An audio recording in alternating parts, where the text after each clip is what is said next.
28 वर्ष वर्गात रसायनशास्त्र शिकवणारा एक नामांकित प्राध्यापक देशातल्या सर्वात मोठ्या नीट घोटाळ्याचा मास्टरमाइंड निघाला, असं कोणालाही स्वप्नातही वाटलं नव्हतं. होय, लातूरच्या शिक्षण पंढरीत ज्या प्राध्यापकाचा मोठा दबदबा होता, तोच प्राध्यापक व्ही.पी. कुलकर्णी आता सीबीआयच्या जाळ्यात अडकला आहे.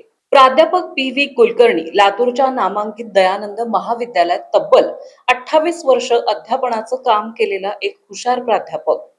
5-6 वर्षापूर्वी निवृत्त झाल्यानंतर तो पुण्यात स्थायिक झाला.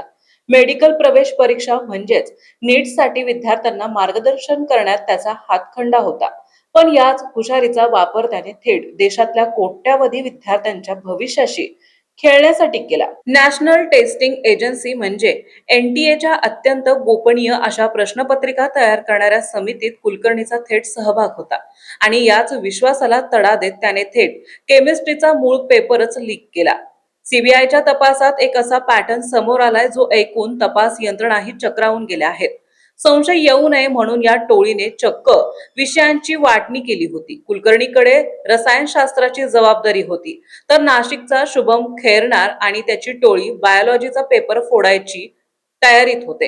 एप्रिल 2026च्या शेवटच्या आठवड्यातच काही विद्यार्थ्यांना एकत्र करून त्यांना प्रश्न आणि उत्तर पाठ करायला लावली गेली होती. विषयांवर तुकड्यामध्ये पेपर लीक करून संशय टाळण्याचा हा एक भयंकर गोरखधंदा सुरू होता.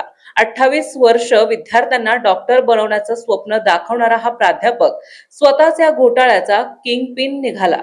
सीबीआय आता त्याला दिल्ली कोर्टात हजर करणार असून या चौकशीतून आणखी किती बडे मासे गळाला लागणार हे पाहणे महत्वाचे ठरेल.